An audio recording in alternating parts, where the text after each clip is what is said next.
Three, two, one. Hey everyone, Harry here. Today I have Preston. We're going to be talking about how Preston went from $0 to $7,600 in sales in about 60 days with his commemorative grief art.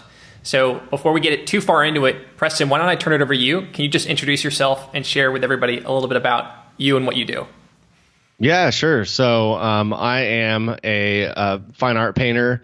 I specialize in working with people who have lost somebody through death, of course, and are going through the grief in that process. And so, yeah, as Harry was saying, I help them work through that grief by doing commemorative artwork for the person they lost. And oftentimes it's using ashes as well. So, yeah, it's kind of a special part of it. What do you think? I mean, that in itself sounds very unique, but what else? Is there anything else you feel like makes you guys unique? Yeah, I mean, so I went through my own kind of like loss of somebody. So I lost my brother in 2019, and 6 months later, I decided to embark on this year-long project of painting for a year. So I was going to paint every day for a year to work through my own grief experience, and the idea was kind of born out of this hypothesis I had from an art show I had that, using my own art and sharing that experience was like, it was cathartic for me, but also allowed a way for me to connect with people. And when you share stories and in the grief space, I found particularly when I'm, sharing my story of loss, people would go, oh, okay. They would share their own grief, or at least they would have some kind of like emotional connection. So I went through that process for myself. And then I created a documentary around it called The Art of Grieving. And so all that kind of stuff combined, it really threw me into the grief space in a very authentic way. And I was, doing a lot of my own self work.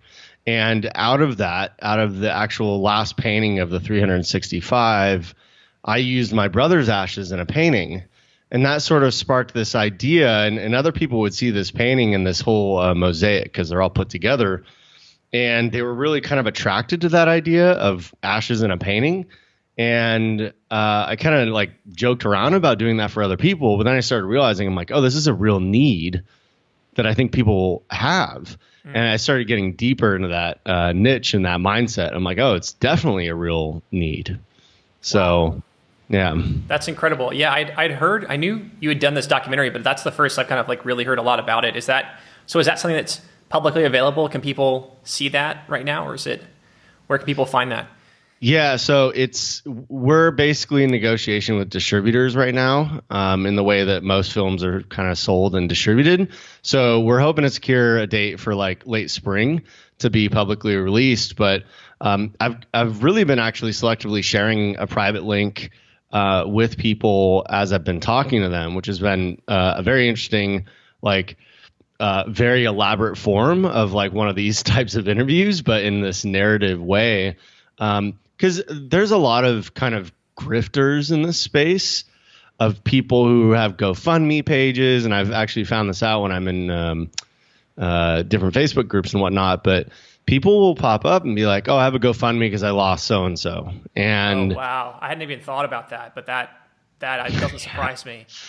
Yeah. I mean, there's kind of like snakes in every kind of niche out there. And I even had a call, a studio session with a guy who was like, well, he was just skeptical. And I'm like, hey, I have a documentary. And he had watched other interviews with me. I'm like, I have a documentary. Why don't you just watch that? And that'll kind of give you like the nitty gritty of my story. And everyone who's watched that right away comes back. But, the other assets have been really helpful as well. So it's kind of a weird thing that I have that kind of asset. But everything's kind of been really helpful and just help, sharing cool. about who I am. I'm just more curious about, that definitely let me know when it's live in a few months.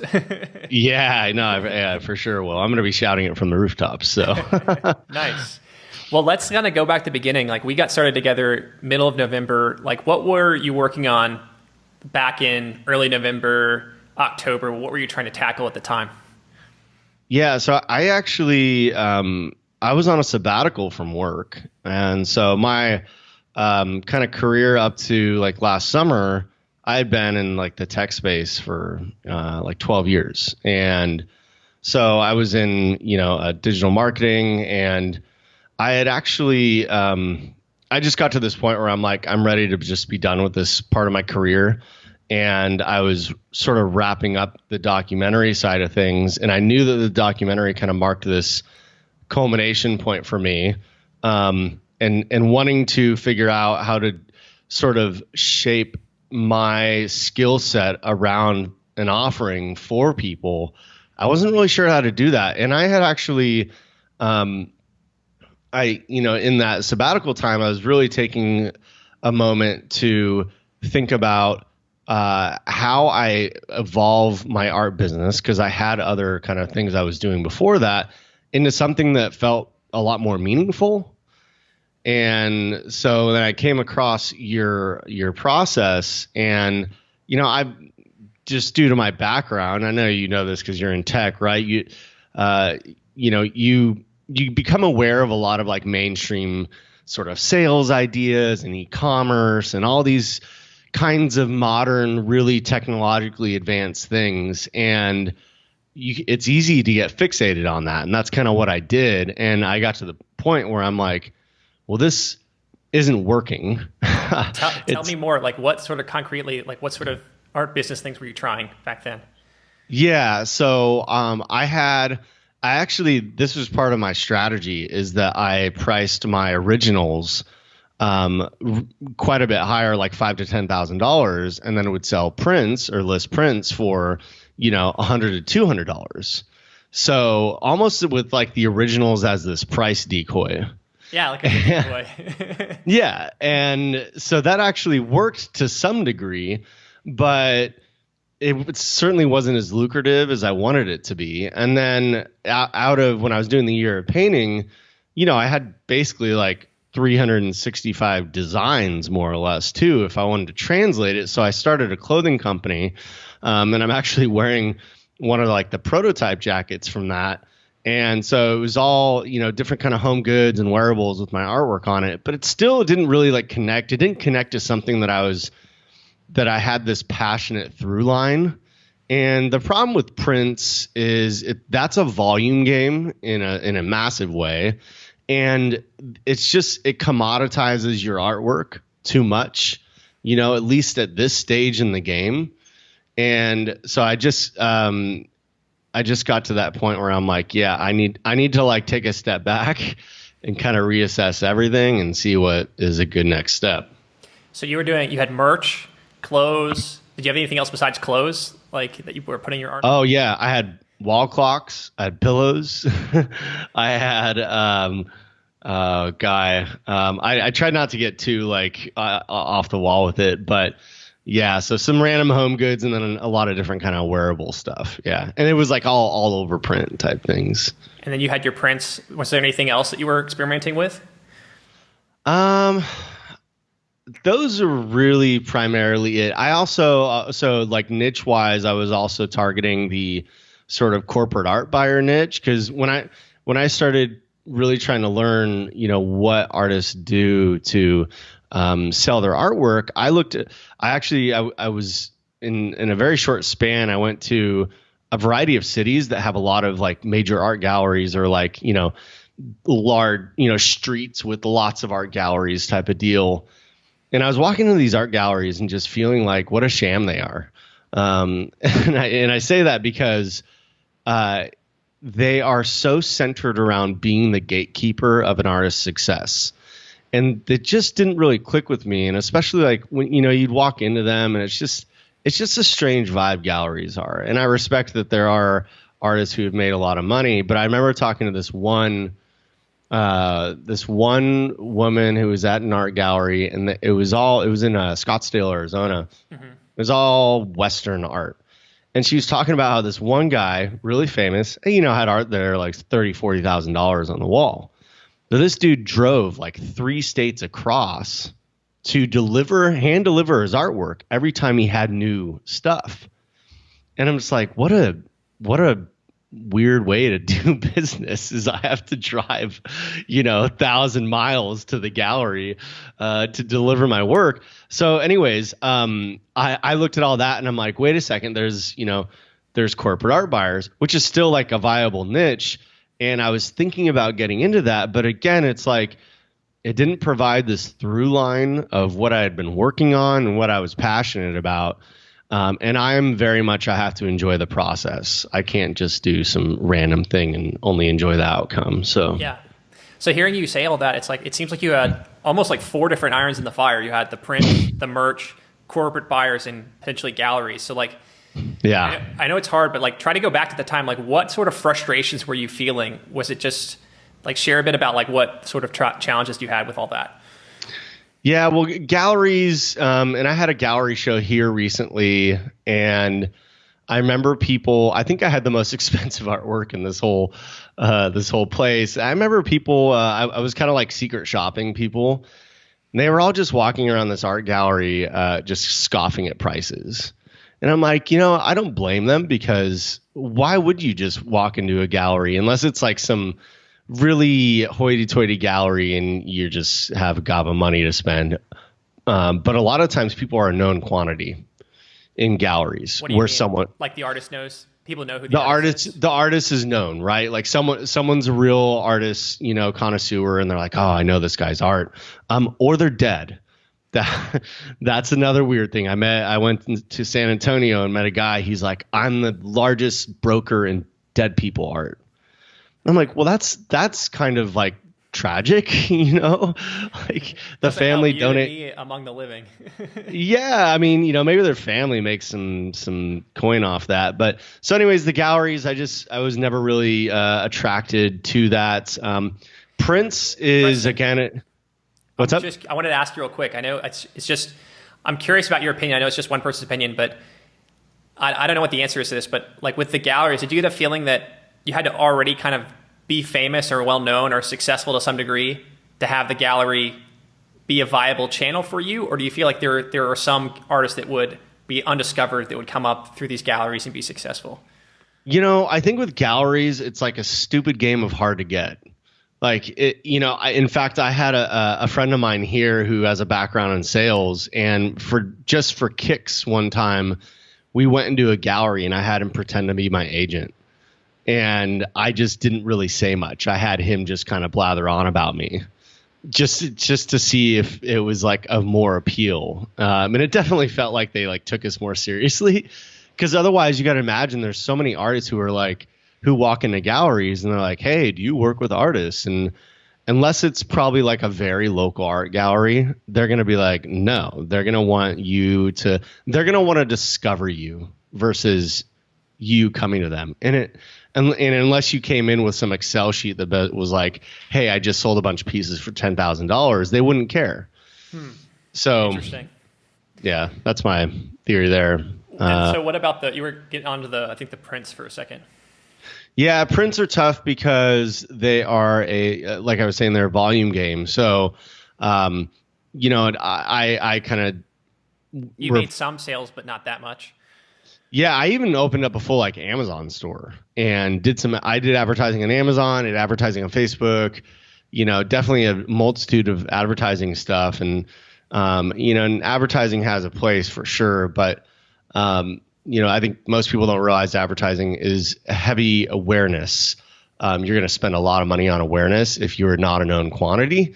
And it's less of like people buying usually from those types of ads. And then, with the wearables front, I knew that was going to be like, I got to get, Kanye West to wear a jacket, something like that. And the people who did buy stuff, they were like, like this stuff is great. I get compliments all the time. Like, what are you doing to get this out there? And that was just kind of a light bulb of like, okay, if I really wanted to build a clothing brand, and that was my jam, then maybe, sure. But I just realized it wasn't. I'm like most artists where I've had this myopic view at times where you just think whatever you put out is so great and, people are going to just want to buy it because people will flock to it. Yeah, you have this stupid field of dreams mentality about it, and it's not like that. It's all good. It's part of like, yeah, getting started with anything. But I think a lot of people don't realize, like, for all the lower ticket options, how easy they make it to like set up your store and like add the item and all that stuff. All that's easy, but then the actual like marketing and distribution is like orders of magnitude harder than anything else, or it's predicated on you already being famous, or like having a celebrity endorsement or something like that. And I had done, by the way, like I've sold photography, I've been a musician, and like all these different types of things. So I've sold a lot of different like types of art and whatnot, or tried to sell a lot of different types of art. And you just realize there's some dynamic to it that is beyond like, hey, look at me, I make stuff, Yeah, exactly. So let's scoot ahead. Like, tell me, like, how did you first hear about us? Do you remember? Yeah, I actually came across you guys in an advertisement on Instagram, and I'm, my like BS radar is super high. Just always feels like that because, I mean, I've tried a lot of different things, and I didn't want some rehash of what what I'd seen before. And so, I came across you guys and started really kind of researching you and, some of what was you guys are doing. And I appreciated the approach. What do you think piqued your interest as you were doing your initial research? I've looked at lots of different types of, whatever over the year. Sometimes I will even look at people's sort of methods, if you will, just to see what it is. And then I compare that with my own experiences, of course. And I think what, you obviously have a lot of case studies and whatnot, which is good. And I think your approach to the mentality of artwork and the value of it was really appealing because, again, there are no shortage of books and, white papers from successful artists and people who've become successful, and you're like, you're not even really sure how they got successful. And that's part of the hard thing. And of course, because they are successful, they can come out with a book and probably anyone will read it, right? And I've tried some of those things, and I tried it, and I'm like, this just doesn't really click. And I don't think they're providing their path for success. They're just providing some like weird insights after the fact, but it doesn't really explain, I call those, like, the CEO roadmap books, like the CEO books. Right. Yeah. CEO. Right. Yeah. They write it after they've been successful, but they maybe are so removed from the actual trenches of what they did that they've forgotten, or they're like only giving you a slice that they think is what kind of positions them in the most favorable light. It's manicured in some way, but those. Yeah. I know what you're talking about. Well, one thing I appreciated was like, of course, the value side of things, right? I mean, most artists don't understand, I think, the problem they're solving with their artwork. And it's easy to revert to this like, oh, I'm going to price things per square inch or linear inch or that kind of thing, which, I think about after the fact. I'm like, what a silly way to price things, because you're not addressing any kind of problem with that pricing. You are simply saying like you have a real estate based model, I guess. And if you look at real estate, an acre by the ocean is not the same as an acre in North Dakota for a reason. So that's an interesting metaphor. I like that. I have to use that. I like that. So okay. So what else? Was there anything else that you feel like piqued your interest? I think, again, hearing the like interviews from people was really helpful. Of course, like in the process of actually learning about like the program and what it's for and being attentive to those like desires was really of interest, and this is all like pre, sales type stuff. But I mean, you talk about a lot about social proof, and I've been familiar with that term for quite a long time. But I think, again, as artists, we don't think about that. We're just like, this is one thing that actually really bugs me on social media is I was following accounts on, let's see, art, like corporate art buyers. Yeah, they're placing artwork in places, and then different artists that I kind of liked. But a lot of people were touting, oh, I'm in this gallery, I'm in this gallery, I'm in this gallery. And you're like, huh, okay. And oftentimes you don't even know who bought your art, right? Because the gallery owns that stuff. It's kind of like being on Etsy in a way. You can't, or Amazon, you can't really collect that information readily.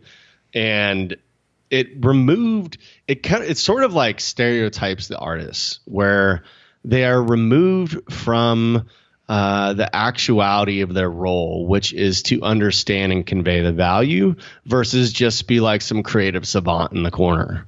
Yep. Yeah. It's super interesting. Like, yeah, it's a whole other conversation, but like the social media culture of artists, broadly, it's a very interesting culture, how they all interact with each other and what they all do. And they all kind of copy each other, but like they're all doing things that don't really work.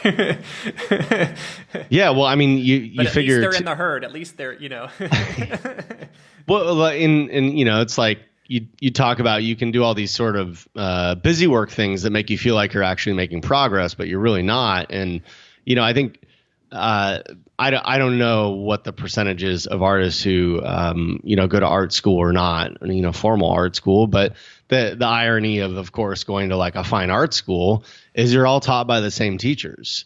And it's very, I think, common to come out and then like your whole class is kind of like, copying each other to some degree. A clone of, yeah, that's interesting. I hadn't thought about that, but I could see at least to some degree that potentially happening. Yeah.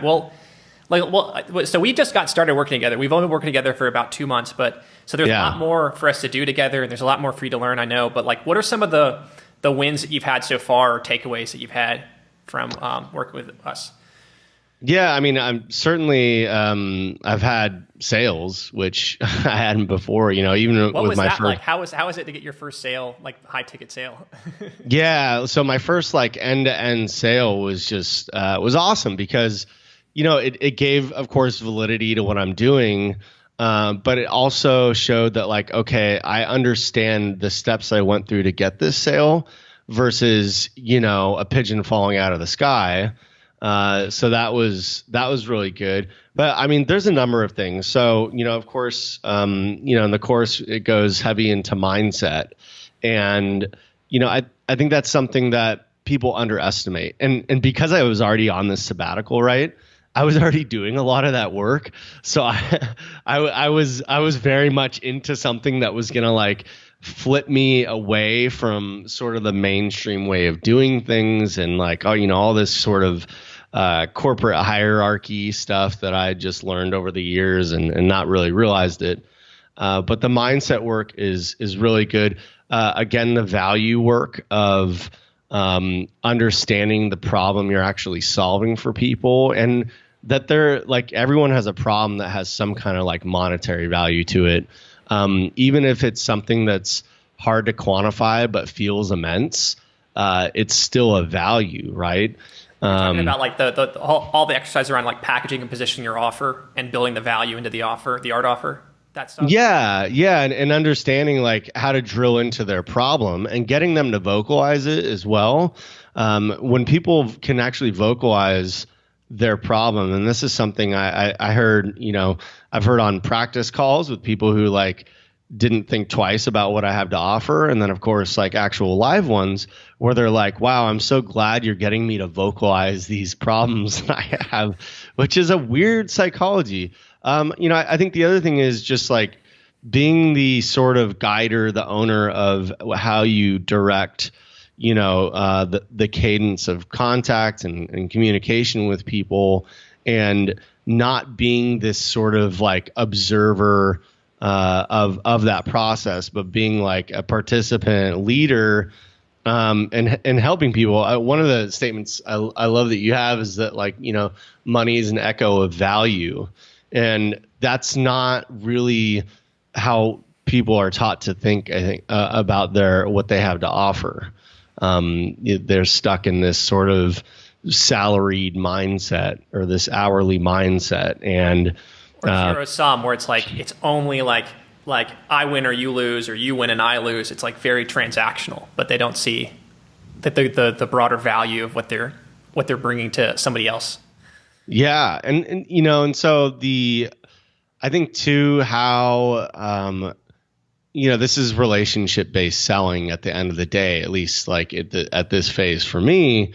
And you think about like why people invest in anything. And what I was actually having this conversation with my dad where I was explaining to him sort of this process I'm doing of, basically talking to people at as much scale as possible, but having meaningful conversations. There's direction, there's intentionality behind those conversations. Yeah. And like, I'm like genuinely curious about, like, in my case, talking with people about their grief experiences and seeing if I can help. But I remember him kind of like questioning that. And it's funny because he had gone out sometime last year and went and bought a brand new Mercedes off the showroom floor. Well, my dad is like Penny Pinch McGee. He's not the type to do that. So when he came back, we were all like, what? Like, why would you do that? It's like an $80,000 car you just went out and bought. And he's like, well, yeah, but I was questioning him on why he bought it. And ultimately it came down to, I'm like, you have a relationship with Mercedes-Benz. And he's like, well, and he still was like in denial. I'm like, you've loved the status symbol of Mercedes-Benz for like decades. And to finally own a brand new Mercedes-Benz made you feel good. And I was kind of psychoanalyzing his purchase. And he's like, oh, I guess. Yeah, you're right. So, and I was using that to convey, I'm like, look, that's really what I'm doing is I'm helping solve a problem for people and then elevate them to this different level. And I'm doing that through building relationships. I don't have the marketing spend that Mercedes-Benz does, yeah. But so I have to do it on my level. But nonetheless, I'm like, you're buying everything on that premise, unless it's like toothpaste, which I think might be something you throw out at some point. But like that's a known quantity. You just know from, the time you're 2, that you need toothpaste so your teeth don't fall out. But what brand of toothpaste you pick? Right. It's still an emotional, it's a relationship that's built. And I'm so glad you brought this up. I need to do a better job of conveying this. But yeah, basically like every sale is relational at some point. It's just most sales that the average consumer experienced, that relationship was established when they were 5, or like their parents had a relationship with a brand. And then because the parents bought it, they buy it too. And then we always like, we rationalize it after the fact. Like your dad might've said, it might not have been like, oh, it's a really safe car. Like the Germans make great cars. That's like the logic after the fact, trying to convince yourself that this was a good decision, Yeah. And anyway. The funnier thing about like car purchases in a way is I think, people will go into a car dealership of a brand they like and they can buy any, like they'll be like, I don't really know what I want today. And then they walk out with a car. You're like, how do you go from not knowing what you want to walking away with a $30,000 trust and comfort that you're going to like pull the trigger in that meeting? Yeah. Right. And so they of course put so much time and attention into all these different models in a similar way. And I'm not trying to rabbit hole this, but in a similar way, I was talking about that. I'm like, why don't we just have one car? It's like we don't, because they all serve a different purpose. And I think similar with artists, and artists should probably think about that as well. Like there are so many different artists and mentalities to like, what the art is and the purpose it's serving. Like don't downgrade yourself. You just need to figure out what that is. Yeah, this will be the last. Let's make this the last part of the car metaphor. But this is kind of fun to talk about. Like I think to your point about all the different cars, it's just like how some people buy a car and there's almost like a subculture around it. Like people identify with it. There's like women are of a certain age are more likely to buy this car, and men of a certain age buy that car. And I think that's the same thing is art. Is like a lot of the problems you guys solve as artists are like psychological or higher level, like self-actualization problems, and they have to do with identity and values. And I know we talked about this all in the program, but it's just kind of cool to to see how that continues to parallel with this car metaphor. Well, okay, I let me just throw one more out there, okay? But it's very relevant, and I would argue a car is a rolling form of art to some degree. You think about how much time is put into concept cars and the body of the car, and where do you spend the majority of the time in the car? It's in the car. You don't right? see it on the outside. You're inside. You don't see it on the outside, which is the total irony of it. You fall in love with the outside, but you really don't engage with it much. You fall in love with the outside because of the way that people perceive you being inside of it. And I would say that art is to some degree that, because it becomes this conversation piece when people see it. I love it. No, that's great. That's a great addition. So I want to go back to the first sale just for a second too. You mentioned something cool about how once you saw how to do it end to end, it didn't feel like a pigeon dropping out of the sky. And I just think that's like worth restating, because to me personally, like I'm so much more excited when you guys make your first sale and you feel like you know why it happened. It doesn't feel random. Then if you make 10,000 a month or 20,000 a month, like that's cool too. But it's like, it's just so powerful because you become a different person because you feel like, oh, like it's like learning how to fish. Like, in perpetuity going forward, I can do this again and I can just keep doing it. Does that resonate with you? Yeah, for sure. I mean, it, like you were saying, that people, I think oftentimes you're trying all these different things, and this would have been a problem with me. Let's say the previous version of myself that had 4 different types of businesses going, if one of those took off, I probably damn well wouldn't have known why it even happened. I would have just been like, well, I think I struck an oil well somewhere. But yeah, understanding the end-to-end process. And this is something else that I think appealed to me about what you were doing, is that it was a process that I could follow and then repeat. And there wasn't a mysteriousness behind it, right? It wasn't like, yes, there's mental work, but it wasn't just like you somehow said, okay, go meditate in a room for 30 minutes and then put this out into the universe. And then, people will start flocking to you. Something kind of obscure like that. It was like, no, there's actually like a lot of hard work involved. But if you do the hard work and you do it enough, and then you keep track of it and all that kind of stuff, like you're going to see results. And I've just been like, you know what, I'm going to screw everything I know. I'm just going to be like, Harry right now and just do all these things he's telling me to do. Were there any like road bumps, or like, it wasn't just smooth sailing the whole time? Can you speak to any kind of like hurdles or road bumps you hit? Oh, for sure. Well, I mean, I've asked you a million questions about different things, but so, in this cadence of like learning how to sort of open up the conversation with people, you're kind of figuring out, okay, well, how am I engaging in like chat with people, and what does that look like? And then, okay, I just need to be bold and ask them, to go to the next step. What does that look like? I remember that, like you were doing the quick chats. And you're like, yeah, Harry, none of my quick chats advance to studio sessions. And I just asked you, how many of them did you ask to advance? Right. None. Yeah. And so, I'm having these great conversations with people, and it was just like, they thought I was networking. And then the second I went to talking, just be like, hey, I have an art offering for what we're talking about. Would you like to learn more about it? And people are like, yes. And I think the thing that tweaks people a lot is, that just the word sales, right? People think of sales and like all sorts of things come up, but everyone's in sales to some degree. But you can approach it differently.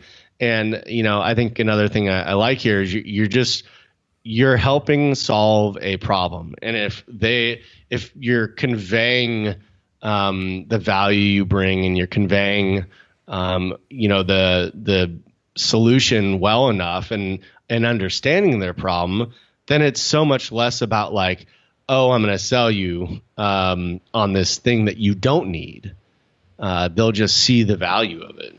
Yep. Yeah. Like people love to buy if you just can create the conditions for them to see something to buy. They don't want to get pushed into selling, being sold to.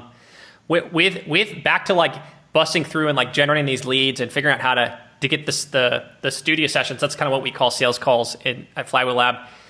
can you share like what sort of mindset shift did you make in order to kind of bust through and start making those asks? Yeah, the ask for the studio session. Yeah.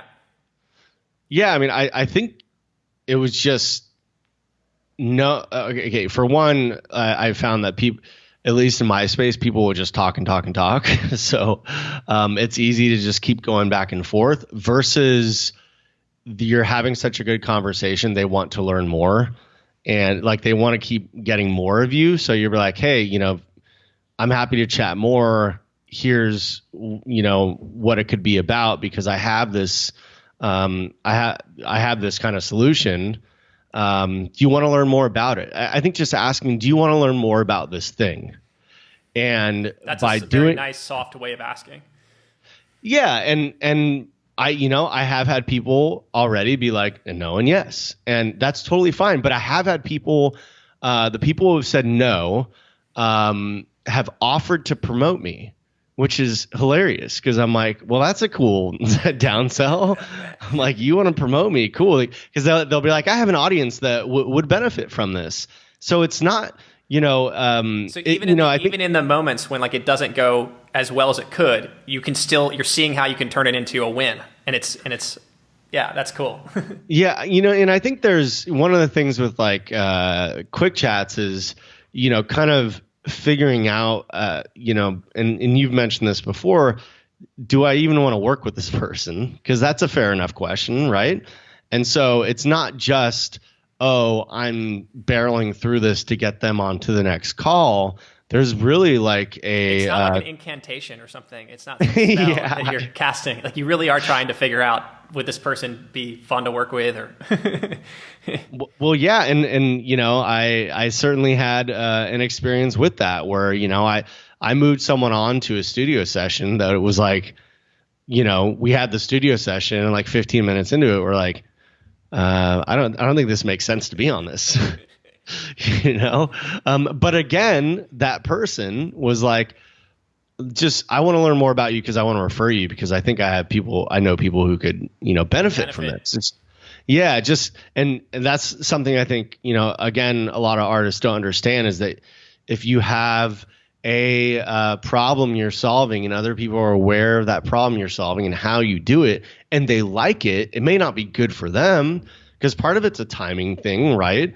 But then they know people who they might refer you. Some people might say that as just, you know, a throwaway offer. They may not ever do it, which is fine. But other people may actually be serious. And, you know, you don't want to like, you just want to assume they're going to go, you know, promote you all over the place and, you know, that kind of thing. Yeah, it's interesting. I think to me, I look at that as an angle on having more and more of an abundance mindset. Like when we have the abundance mindset, we look at every conversation as an opportunity to either talk to a potential lead or get referred to somebody. And it's not like we're just so sales hungry, we're constantly on business mode, but it's just, you know what, foundationally that there's so many people out there that you could potentially help. It's like you can just relax and rest easy. And I think you're starting to see that empirically from all these conversations and stuff, if that makes sense. Yeah. And that's the thing I would say too is, you know, in the software world, you know, people and a lot of other corporate business spaces, people get obsessed with like, what's your TAM? What's your total addressable market? And you do all this, you know, kind of research to go, okay, well, we can, you know, our size of prize is $500 billion or whatever the case is. And I don't think you necessarily have to do that specific of an exercise as an artist, but if you know what your problem is, it's, and you have a very specific audience, it's not hard to go, oh, there's a lot of people who need this and where are they hanging out, right? And I think that's the feel yet of like how you actually bring people into the market sometimes, like you actually shape them up and turn them into a lead. Have you gotten a feel of that yet? Yes. Yeah. You want me to tell you? No, I just bring it up because I think like what I don't like about the whole TAM idea is it assumes that there's this like fixed thing or it's this trend that's bigger than you that you can't influence. But the reality is like the best people actually like grow their market. That's why I always say like leads are not found, they're made. And this is what you can kind of like see like hand to hand, that's what you guys are doing every single time you talk to people and get them going, is like you're massaging them and working them into becoming a lead that's a perfect fit for what you do. Yeah. And well, I think, when we're going through like the thesis creation, the offer creation, part of the sort of way you're positioning your offer is like, do people know that your solution exists? Are you kind of like a variant of what's out there? How are the toothpaste example? Well, if I come out with a new toothpaste, people know that they need toothpaste. What makes my toothpaste different? Right. Versus, if toothpaste didn't exist and I have this new thing, and that kind of really changes, I think, how you approach it to some degree. So in my niche, like this is people who want to like do something outside of an urn, or maybe they don't have an urn, they just have like a tombstone they go visit. They look for jewelry. That's pretty common. Sometimes glass. But that's kind of it. Maybe some people do like tattoos, but that's very niche as well. And so when they see my profile, and because of the way I've messaged it, I just have people comment out of the gates. Sure. Hey, I love what work you're doing. They're just immediately attracted to it, and they'll say something about it. And so that gives a seed of conversation immediately to go, just have a proper reply to that. Before, I didn't really have that. My different profiles said different things, and right. Again, I think a lot of artists be like, oh, I'm an abstract artist. Big whoop-de-doo, so you don't say you're solving any problem. You're a lot of artists today, like their messaging is about themselves, and it's not necessarily about either a group of people they want to serve, or a set of values they see in the world, or a desire they want to meet, or any of that stuff. So no, this is all good. So we've done 7,600 in sales so far. That's fantastic. Anything else? Any other like ways that you feel like your life personally or professionally have improved, maybe more intangibly than that? I mean, yeah. So I'm married and I have 3 kids, and so there's with my wife, we've had actually a lot more conversation just around the way you approach life and sort of what you want out of life, and is life this fixed thing or not? It's the whole like fixed and growth mentality type of deal. So my wife and I talk about that stuff all the time, and I'll challenge her with what I'm learning, and sometimes they're uncomfortable challenges, right? Because people are just all kind of different in where they are and how they want to change. But I can certainly see as my kids grow older and I have more. My oldest is 8 now, having more conversations around being in that growth mindset and going after what they want, being entrepreneurial, and I don't really sit them down and talk about like conveying value and but I mean there are some of those I think opportunities that'll come up. And I will say this too, just like friends, right? Friends and acquaintances. I just talked to someone the other day who I did a post on LinkedIn, and I don't do much on LinkedIn anymore, but I'll do specific, sell them specific ones. And this is a guy I haven't talked to, and since college, and even in college we hardly talked, but we knew each other kind of. And he was like, yeah, I invited him to talk, and we got into entrepreneurialism and different mentalities, and kind of lo and behold, actually, this guy had a kind of like really deep grief experience that still he's dealing with. And he's like, I love this. And, I sent him more info, and we'll probably have a follow-up conversation, but yeah. That's cool. It's like, I think you sharing that story, you're sharing how you didn't really go into that, looking at that to be a sales opportunity or a lead. That wasn't it, but it's like you feel more equipped to just reconnect with people or build more relationships and more quickly deepen connections with people because of the stuff you've been working on. Is that what you were saying? Oh, 100%. Yeah. And I think it actually just makes you more intrinsically interesting too in life. Like you think about, you go to a restaurant or a networking thing and people go, oh, what do you do? And I remember being like, oh, I work at this tech company, and you feel very much like another koi fish in a Japanese pond, and I'm like, no, I want to be like a marlin in that environment. I want it to be, but I can help people too, and that's the other thing is I think having something to kind of differentiate you in the sense of I'm not just someone that might have an interesting sort of discovered occupation, but I actually may be able to help you. And maybe it's not even now, but it's at some point. Yeah. At some point, you might remember this conversation and go, who do I know that deals with this kind of thing? Oh, I know this person. I know Preston, right? That's awesome. That's so cool. Yeah. Man. Well, good. Well, I know we're just getting started, but do you feel like you've gotten a return on your investment? You feel like you will over time get a return? Yeah, absolutely. Yeah. Awesome. And going back to when you spoke with, I think you spoke with Cheery, why did you decide to do business with us? Do you remember on that conversation? Yeah, I think, he was really attentive to what I was trying to accomplish. And, just the listening, repeating back, what, in a way that like, hey, we can actually solve this for you. If I don't think if I wasn't in the right mindset, it would have made a lot of sense, but I think he saw that I was, and yeah, it made sense. Yeah. Was there anything that you feel like kind of kicked you over the fence? I think certainly the group, the access to the group, I think the training is really good. And once you go through that, you can go through different parts again and whatnot. But I mean, this is such an active thing. And if it was just a course, that might be different. It wouldn't work. Yeah. Well, yeah. I mean, you like we've talked about, I've had, sort of, countless times now where I'm just like, oh, I'm at this roadblock or this or this or this. And to have a community is great. I mean, I'm not even that far into it, but have had quite a few revelations in a short period of time.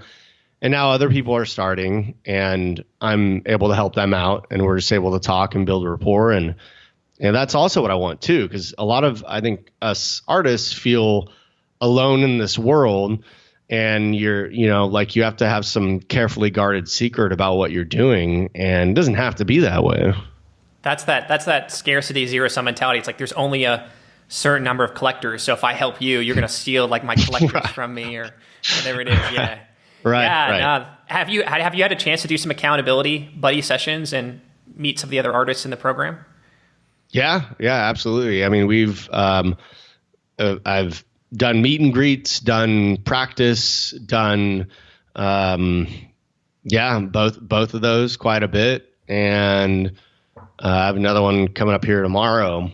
That's so awesome, man. I'm really glad to hear that, because I feel like, for anybody who's in the program right now who's struggling, it's like the folks who jump in and start doing like the practice quick chats, the practice sales calls, like they're the ones who really just start taking off, because we all do speak English, but there is something to like practicing an intentional conversation. It's humbling, but you get so much better so quickly if you just put some practice in.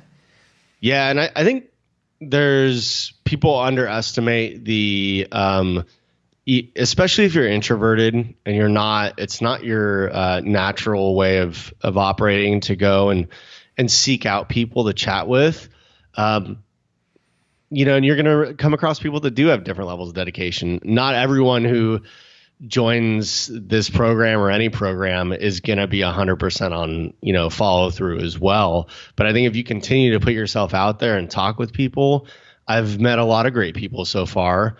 And that is kind of, I think, a huge key of it. You have to be able to break out of your shell. And I'm an extrovert, and there are still things that I'm like, okay, well, I'm working through this muscle that is atrophied to nothing, and I have to build it back up. But if you can lean on people more and more and more, I think it builds so much more goodwill with other artists as well. So that, as you do, you need to lean on other artists, you can do that, versus again, feeling alone. and it's the confidence thing. We all need confidence boosts and breakthroughs, and that's really hard to do if you're just sitting in On an island. in a room. Yeah. Yeah. No, I'm so glad to hear that. So yeah, definitely keep setting up those sessions. That's awesome. So would you recommend others work with us? Yeah, absolutely. I think if you're dedicated and you're willing to get after it, you can see some really great results in a short period of time too, and in the long run. Yeah. Do you feel like maybe expand on that? Like, what sort of artists do you think we're especially a good fit for?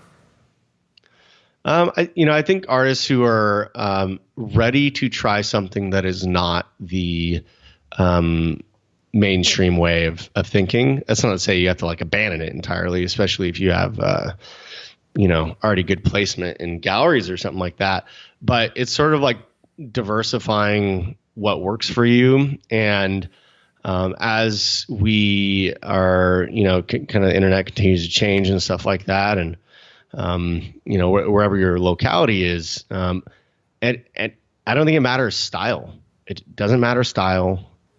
Is just, I would be hard pressed to find probably most artists out there, if you're, kind of listening to this and you've only ever valued yourself based on the size of the painting, then you could benefit from this tremendously. And even then, maybe your niche is screwed up and you don't really know how to change it.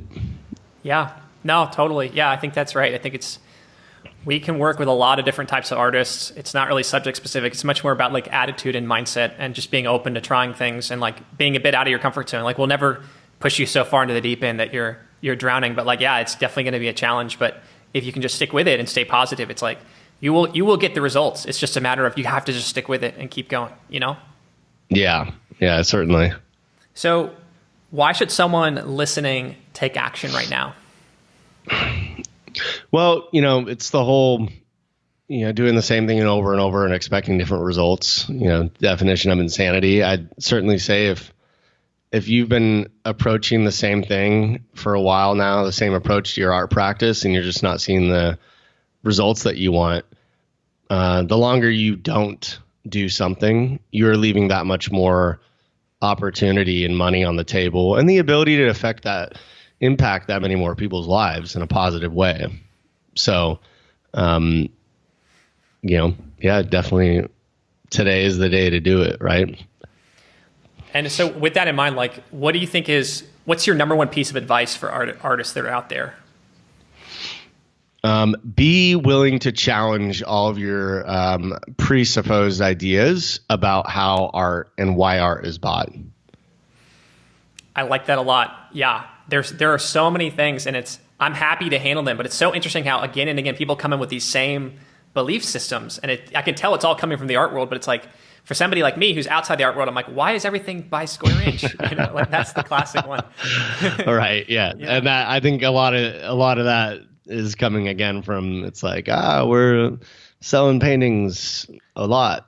We don't know why. Inches of canvas covered in an arrangement of paint. It's like, there's so much more value to that than just that like kind of one-dimensional way of looking at things. So I think you're right on the money there. So Preston, this has been so great. Like, let's talk, like what's happening in the next 3 months for you? What do you have in mind? What's your vision for the next couple months? I'm going to get to 15K in sales a month. And then I'm going to have a documentary coming out, but it's, really just a matter of I'm going to be talking to more and more people in the space and refining my process is kind of the main deal. Yeah, building those muscles and but I mean those are the real two main things. Yeah. Awesome, man. Good stuff. Well, hey Preston, I'm really, really happy for you. Very proud of all the work you've done, and I just can't wait to see what you do in the next couple of months. Sounds good. Thanks, Harry, and thanks for creating your course. Yeah. Thanks, man. Cheers. Bye. Yep.